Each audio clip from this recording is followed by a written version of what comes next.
Good afternoon, everyone.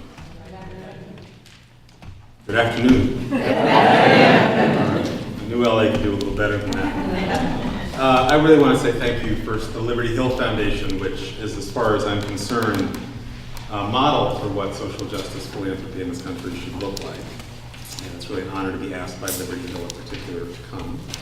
And I also want to say thank you to the incredible organizers and activists and troublemakers who are gathered here in the room, who've done such an amazing job of transforming the city. It may be very hard and messy to you, to us at a distance. It looks pretty amazing what you've done, so thank you for that. So my task is to talk about the significance of the moment that we're in and to offer some thoughts and reflections about how we ought to respond to it and to capitalize on it. I thought I'd start with a quote from FDR. The point in history at which we stand is full of promise and danger. The world will either move forward toward unity and widely shared prosperity, or it will move apart. And he spoke those words 70 years ago, but today again we stand on this nice edge between fear and hope. And hope has won a battle, perhaps, but not by any means the war. The election of Barack Obama as President of the United States is filled with meaning, with paradox, and with possibility. So the first African-American president in a country that is still deeply structured by racism. The country's first community organizer-in-chief, as he's been called, with all too real responsibilities, to paraphrase Sarah Palin. A young woman who worked with us through our Generation Change program and did a fellowship to mobilize voters told me in a debrief after the election something that I think will stick with me for the rest of my life, which is she said she wanted to do this fellowship and community organizer because she thought it was the best resume builder for her future run for the presidency. My, how things are changing in America. And I think LA has been a pioneer in this connection between community organizing and electoral politics. You know, it used to be that community organizing and electoral politics would have these one-night stands from time to time, but they both deny it in the morning. And now they appear to have gotten hitched in a pretty interesting way, both on the electoral politics side with OFA, but also in the very inspiring work that's been done in community organizing to take electoral politics seriously. I think we saw not just the rejection of a political party, but also of an ideology built on market fundamentalism and culture war politics. It doesn't mean that another ideology was embraced or supported or created or developed or any of those things, but it does mean that there was an opening created. I think many of us felt like we saw the fruition, at least for a moment, of the possible kind of coalition that could make permanent progressive change in this country of African Americans and Latinos and Asian Americans and lesbian and gay people and women and young people and so forth, that we could win by expanding the electorate and actually by playing in parts of the country that are often written off by even the progressive community in parts of the South and the Southwest.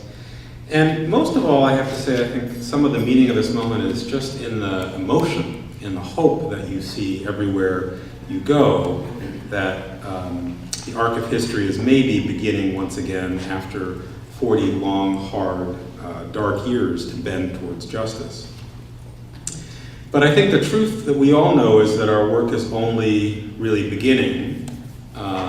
Few of us, probably none of us in this room, got into the work because we care about election results as an end in themselves. We got into it because we care about poverty and racism and climate change and war and violence and discrimination.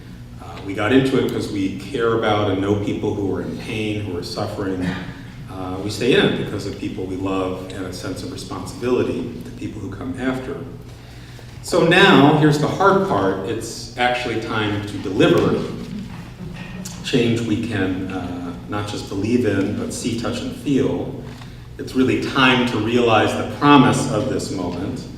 And I have to say, for all the difficulties, which I will talk about, I feel really lucky to be alive at a time when I think transformational progressive change is possible, because those moments in American history are very rare. There was a scientist named Stephen Jay Gould who overthrew the idea of evolution, that it happened very gradually over a very long period of time, that a species would become another species over thousands of years, inch by inch, little change by little change. And he wrote instead this theory of punctuated equilibrium, that change happens in big leaps. And I think that's true, at least in America, how history operates, that it happens in big leaps. Certainly a lot of work is done to pave the way, but we could be, it's not necessarily going to happen. We could be in one of those periods where that big leap is going to happen. We know from history that there are at least 3 ingredients for that transformational change to happen. We do need visionary leadership that's capable of building durable coalitions.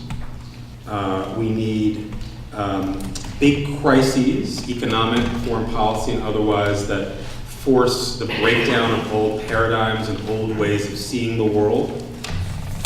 And most importantly, we need independent social movements that create public will, that generate ideas, that deliver votes. The first 2 of those ingredients are pretty difficult to manufacture, but we might have them.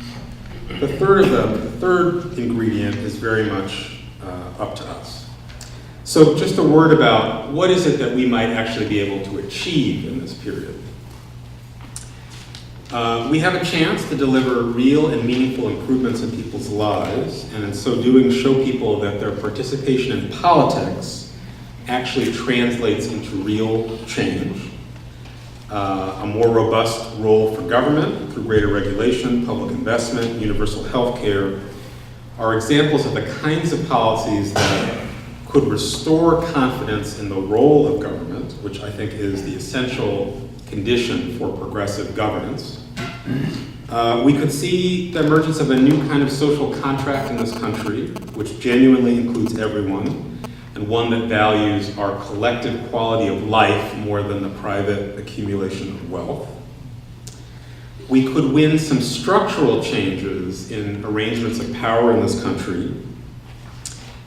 Things like election reform, the Employee Free Choice Act, which would allow people to freely join a union, and my particular passion for many years, which is immigration reform, that would provide a path to citizenship for 12 million undocumented people in this country. The important things about these kinds of changes is that they would not only make people's lives better, but they would also greatly increase the power and voice of key constituencies in the Progressive Coalition, so that those constituencies can contribute to winning more progressive change over the long term. And I actually think as important as the changes in policy that we could win in this period might be some changes in culture. So I grew up in the Reagan era, and I can say with some authority that neither the politics nor the music of that era really stand the test of time. We can argue about that in the Q&A, but what we had was not just a policy revolution, we had a cultural kind of revolution in this country. The idea that greed is good, that suspicion of our neighbors at home and abroad is just and justified.